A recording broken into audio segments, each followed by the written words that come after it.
Tribe of Mentors, Short Life Advice from the Best in the World, by Timothy Ferriss. Introduction.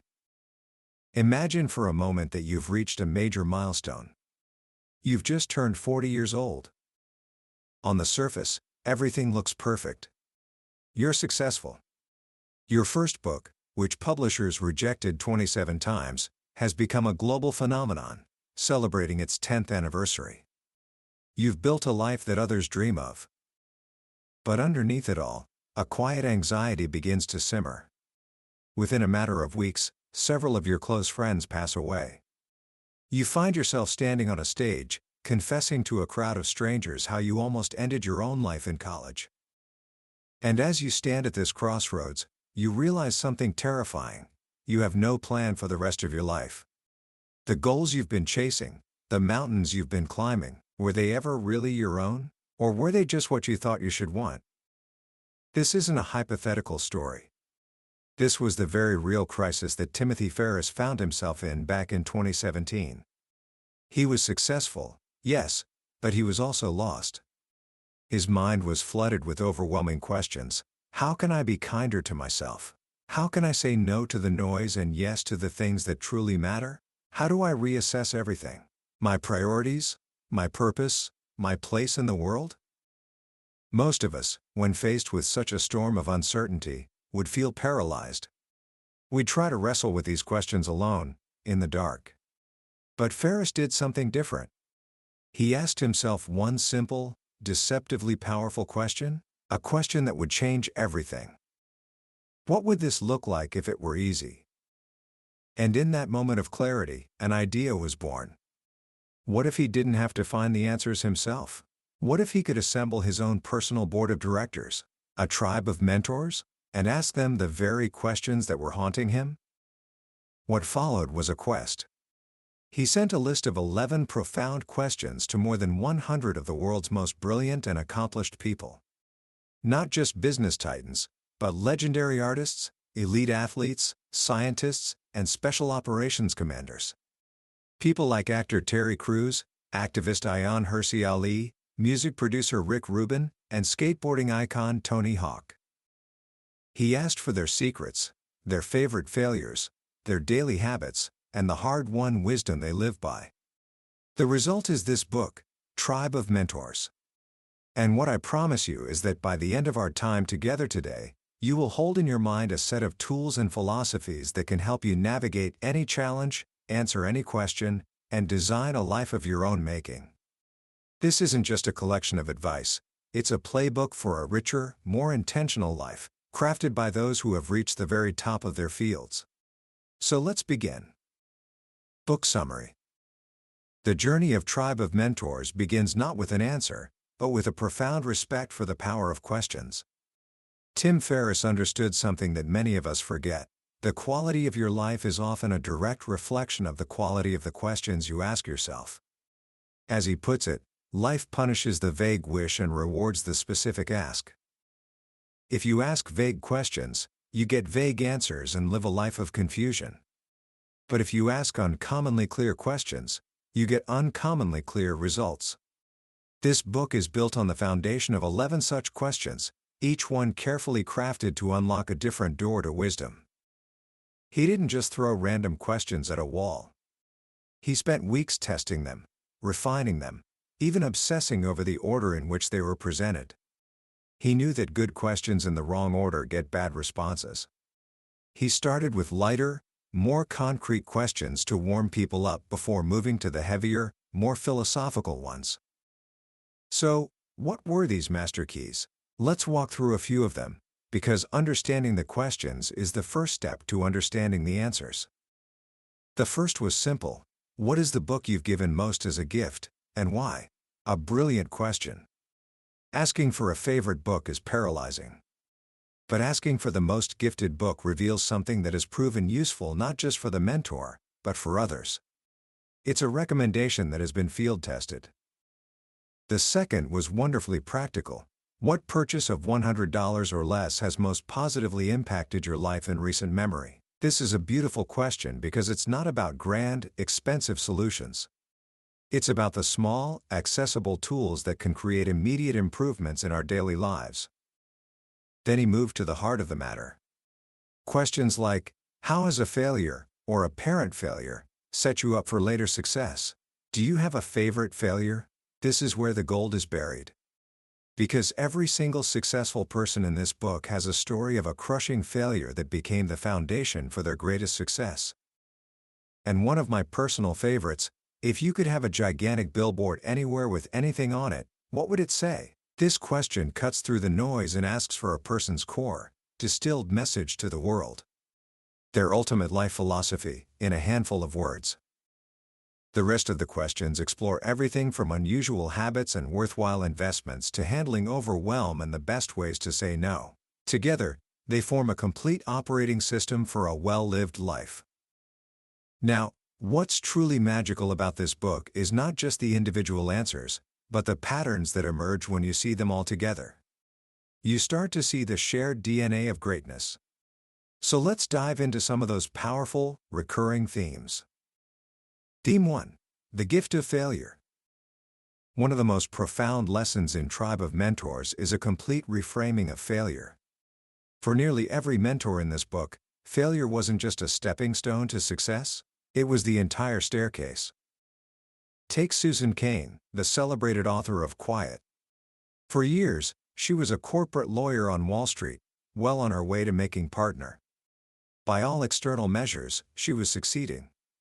But in her heart, she was ambivalent. She wasn't living her truth.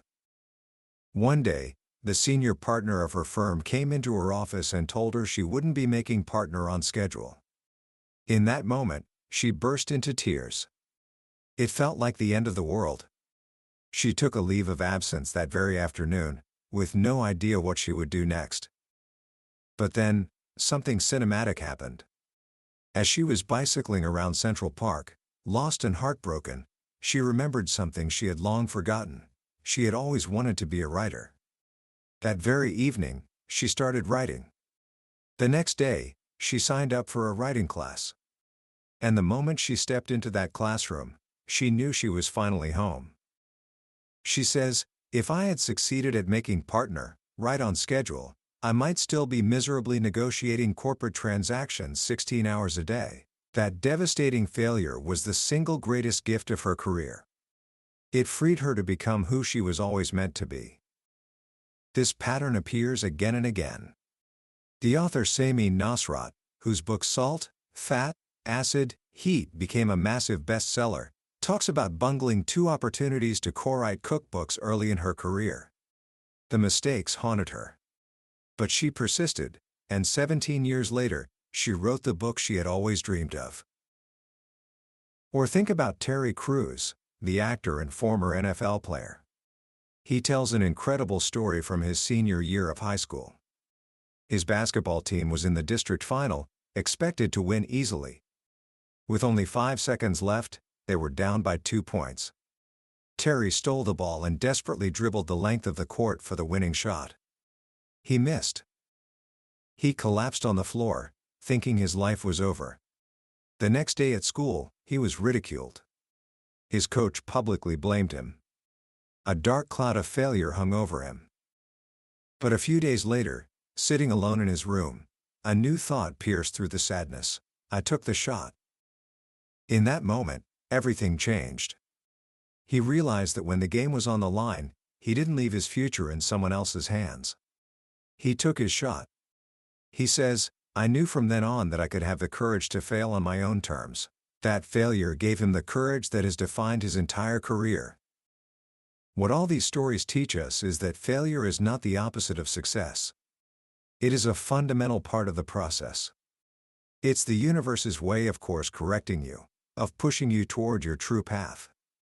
As the photographer Brandon Stanton, creator of Humans of New York, puts it so beautifully, sometimes you need to allow life to save you from getting what you want. Theme 2. The Power of Small, Simple Tools. In our modern world, we often believe that big problems require big, complicated, and expensive solutions. But Tribe of Mentors reveals a different truth. Profound changes often come from the smallest, simplest investments. This is the wisdom behind the question, what purchase of $100 or less has most positively impacted your life? The answers are wonderfully diverse and practical. Samin Nasrat mentions a mushroom immunity supplement that keeps her healthy no matter how much she travels. The comedian Whitney Cummings talks about a weighted blanket that instantly calms her anxiety and helps her sleep. The legendary powerlifter Mark Bell tells a story about a $2 pair of Groucho Marx glasses that taught him a powerful lesson about marketing and standing out from the crowd. But the real lesson here isn't about the specific items. It's about the mindset. It's the realization that you don't need to wait for a massive windfall or a perfect set of circumstances to improve your life. You can start today, with something small. The author and podcaster Debbie Millman, for example, talks about her Apple Pencil. She does most of her artwork by hand, and this simple tool, which feels just like a real pencil, completely changed the way she works. It's a small thing, but it unlocked a new level of creative flow for her. My personal favorite comes from the legendary music producer Rick Rubin. He talks about a simple nasal irrigator, basically a big plastic syringe for cleaning out your sinuses. He says it not only clears out mucus, but it actually shrinks the inner lining of your sinuses, giving you a better capacity to breathe. It even solved his problems with equalizing pressure on airplanes. Think about that. A simple, inexpensive tool solved a chronic problem and improved his quality of life every single day. This is a recurring theme. The mentors in this book are not looking for magic bullets. They are masters of the small, consistent, daily practices that add up to a remarkable life. They understand that a $10 journal, a comfortable neck pillow for travel, or a simple app can be more life-changing than a new car or a fancy watch. It's a powerful reminder that the tools for a better life are often already within our reach, if we just have the wisdom to see them. Theme 3. The Library of Wisdom. If there's one habit that unites nearly every high performer in this book, it's this: they are voracious readers. They understand that books are the ultimate mentors. For the price of a few cups of coffee, you can have access to the distilled wisdom of the greatest minds in history.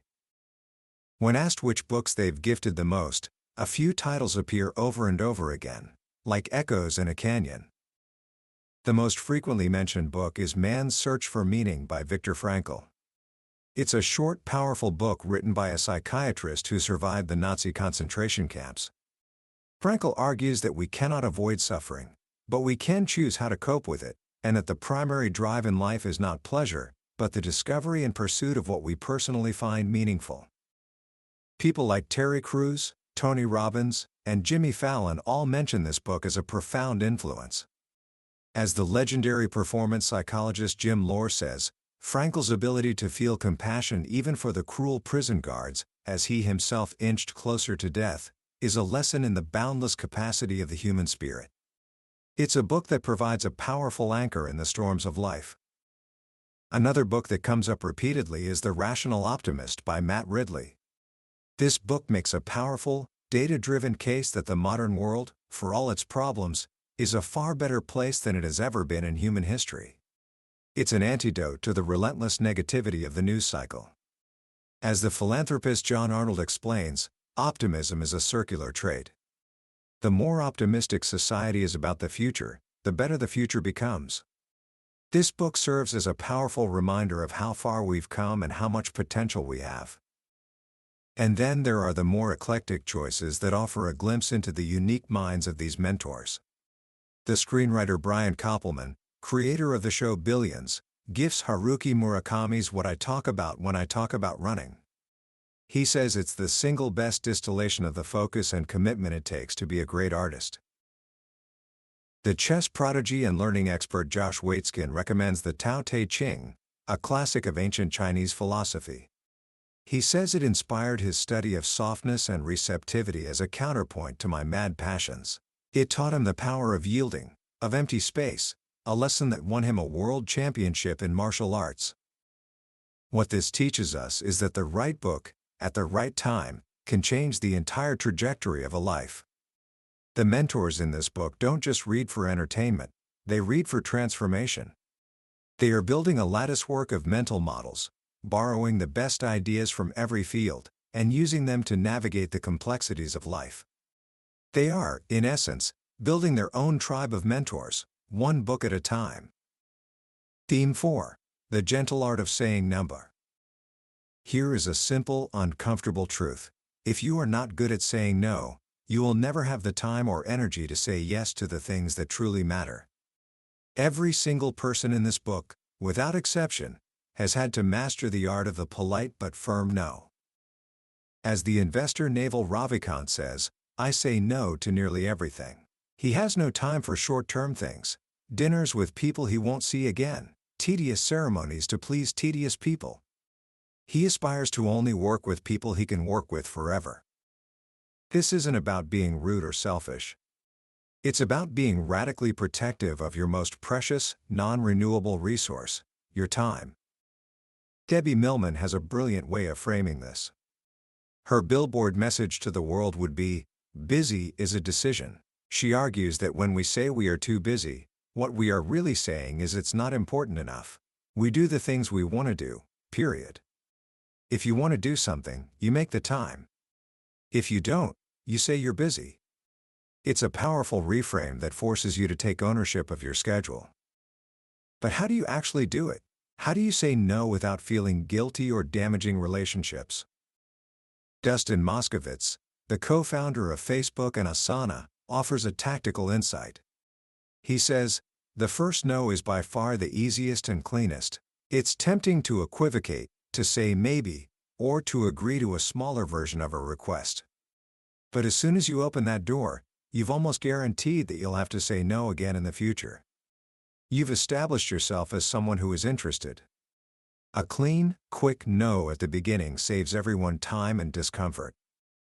Another powerful strategy comes from Drew Houston, the founder of Dropbox. He thinks of his time as a jar. His priorities are big rocks, and everything else is pebbles or sand. If you fill the jar with sand and pebbles first, the big rocks will never fit. You must put the rocks in first. He even has an email label called OPP, which stands for Other People's Priorities. It's a simple reminder to think carefully before letting other people's rocks fill up his jar. Even the polite decline emails included in the book are masterclasses in grace and firmness.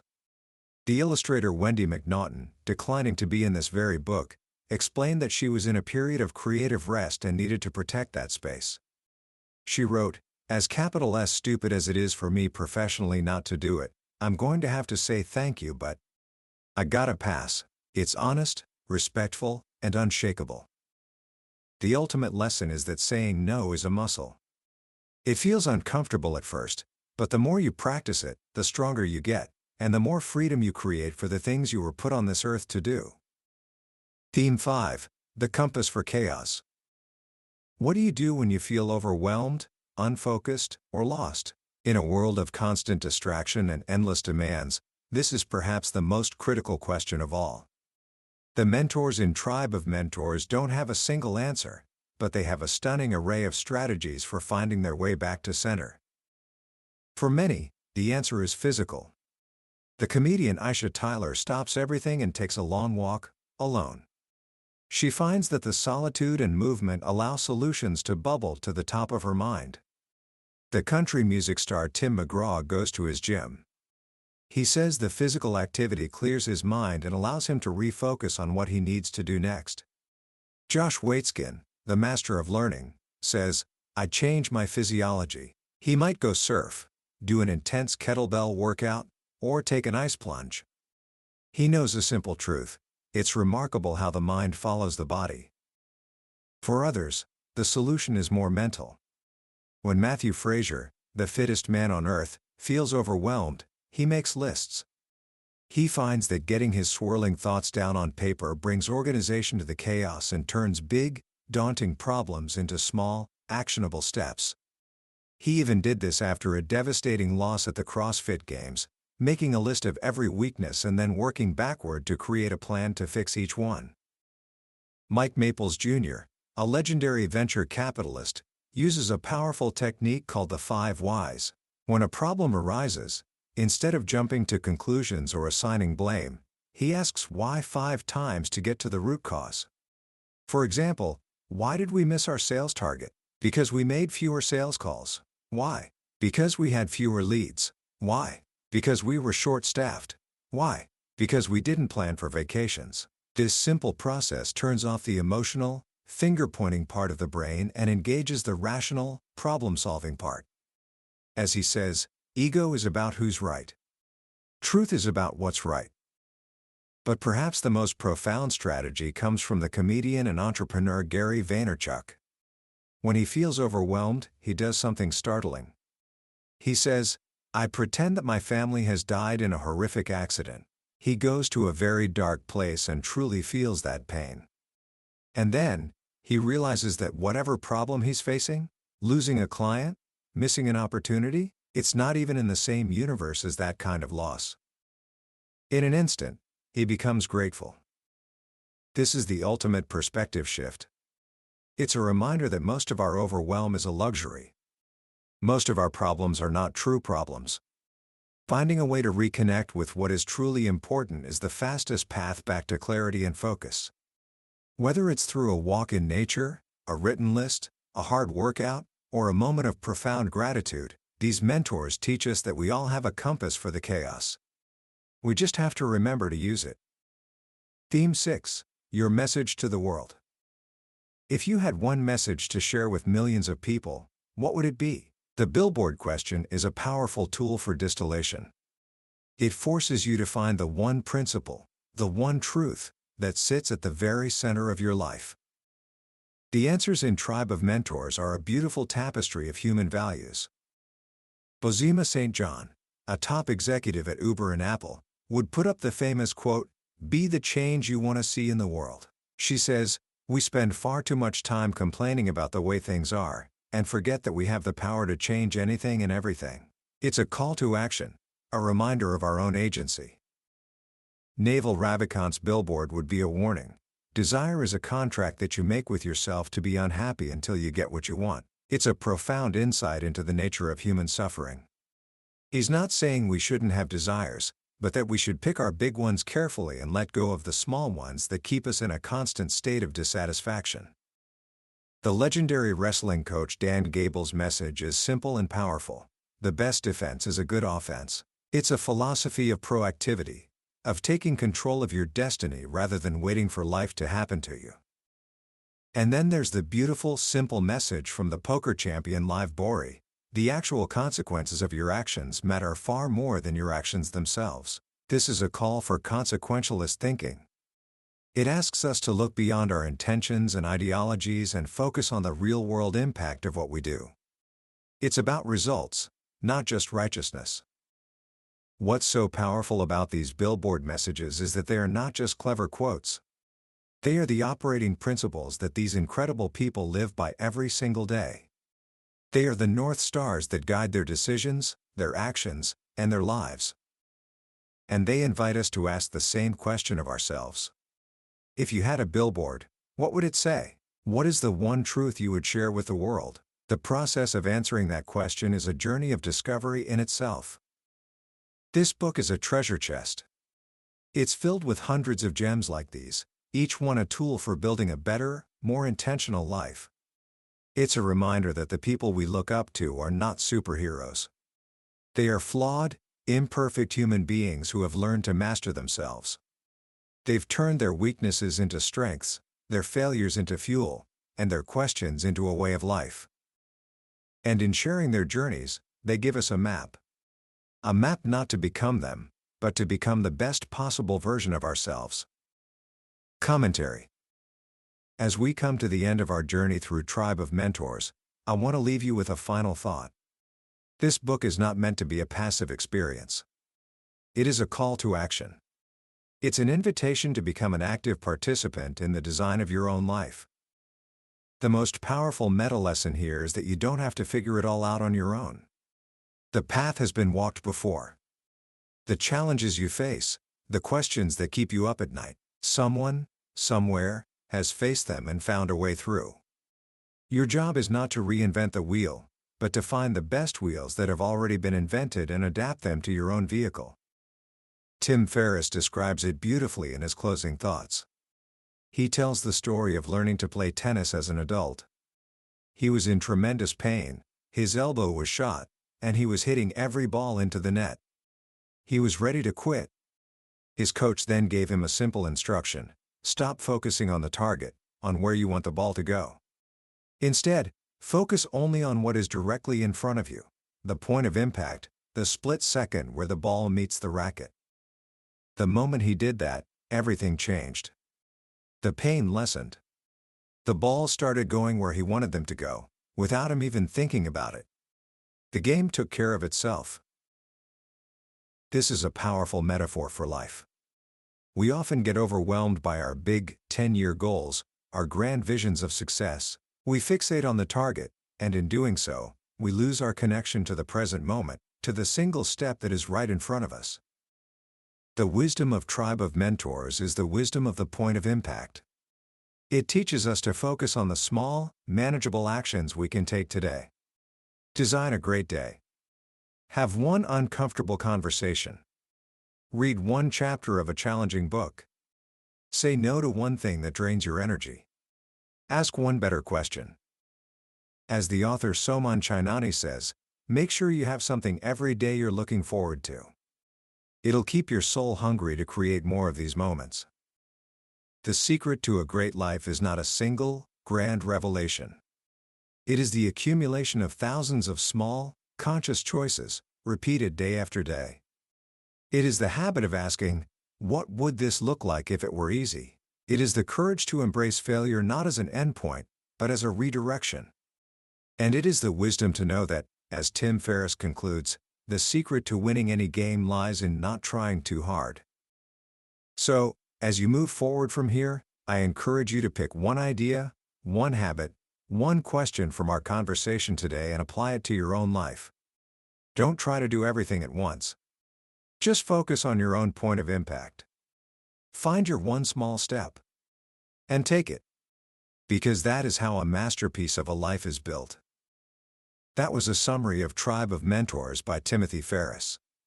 We've explored some of the incredible wisdom packed into these pages, but I'll be completely honest with you, a summary is just a map. The real treasure is found when you make the journey yourself. The true power of this book isn't just in the advice, it's in the stories, the personalities, and the quiet moments when a single phrase connects with you in a way you never expected. This summary is your starting point, a way to see if this journey is right for you. If any of the ideas we discussed today sparked something inside you, I wholeheartedly encourage you to grab a copy. Reading it isn't just about collecting information, it's about having a conversation with some of the wisest minds of our time, and that conversation has the power to change everything. A link to the book is in the description below. Also, if you found this summary valuable, please hit that like button and subscribe to our channel. Your support helps us continue to explore the world's most transformative books. We're on this journey of learning and growth together, and I look forward to seeing you in our next deep dive into another life-changing book from the Billionaire's Bookshelf. Thank you for listening.